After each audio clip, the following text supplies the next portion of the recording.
Friday night in Port Colborne, the Niagara IceDogs open their preseason against the Barrie Colts. After a scoreless first period, the IceDogs get on the board early in the second as newly acquired Jackson Doherty finds Phil Tomasino heading to the net. He tips it past Jet Greaves and the Dogs are up 1-0. Niagara would go up 2-0 less than 4 minutes later. It's Doherty again, keeping it at the point. He finds Jonah DeSimone alone in the slot. Simone rifles it past Jet Greaves, and Niagara's up by 2. But before the end of the second, the Colts would get on the board as Luke Bignell's shot is stopped, but Dalton Duhart pounces on the rebound and fires it through traffic to beat Christian Spralia. It's 2-1 after 2. In the third, the Colts would score the lone marker with just 41 seconds remaining in the game.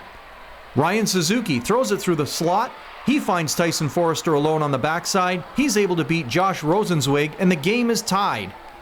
We go directly to a shootout, and after stopping the first 3 shooters, it's Forrester again who beats Rosenzweig to give the Colts the advantage. Jonah DeSimone is unable to beat Greaves, and the Colts take a 3-2 shootout win over the IceDogs. Christian Spralia would stop 13 of 14 shots, while Josh Rosenzweig would stop 15 of 16 and 3 of 4 in the shootout. Afterwards, we asked head coach Billy Burke to evaluate the game. Yeah, you know, these guys are competitive guys. Obviously, we want to win every night, but a ton of positives. You know, a lot of guys playing their first, real OHL action against other OHL players, and a lot to be proud of.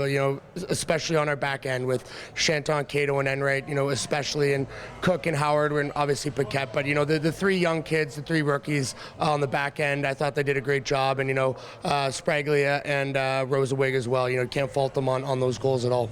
Let's take a look at your 3 rookie D, because I thought they were particularly strong tonight. That's got to be a positive moving forward. It's absolutely a positive going forward. We know it's a hard league, and they'll make their mistakes and take their lumps and whatnot, but they have great potential. They're the composure with the puck, the fearlessness, the hockey sense. Very, very, very excited and very happy with what we've seen from those guys. And Cato's got to be a physical force that you guys obviously knew about, but fans are certainly going to enjoy. Yeah, exactly. I think all 3 of them play, complementary styles, and, Cato especially he's a big man already. He's a big kid. He's going to fill out. He's fearless. He has confidence, and, he's a guy that his teammates like already. Looking on your goaltending, obviously no Steven Dillon this year, so you're starting fresh. A strong start tonight. Yeah, absolutely. Christian Spragley is ready. He's worked hard. He's his 3rd year in junior, 2nd year in the OHL now. He's ready to step up and be a number 1 goalie, and I thought he played like that, when he was in today. And for Rosenzweig to come in halfway through the game like he did, I thought he was great. And we know Tucker Tynan's a very strong goalie as well. So, the key positions from the goalie out, we're pretty happy right now. And moving forward to tomorrow, essentially 3 games in 3 nights for these guys. Is there a plan for that? Oh yeah, well the 5 or 6 guys, 5 guys in the goalie that were out tonight will be in tomorrow for sure. So we'll talk to the guys, but there'll be 5 guys that played tonight that'll be coming out tomorrow. And finally, obviously, roster movement still has to happen. How are you evaluating that moving forward?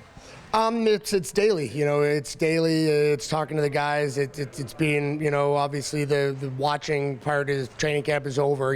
After tomorrow we'll be on the ice practicing every day, and the pace continues to pick up as you get into the regular season. Made the jump from the black and white game into tonight was a noticeable increase in pace, and it's just going to keep getting better. So it's just how do these guys handle things, and can they keep up with the pace and think at that pace.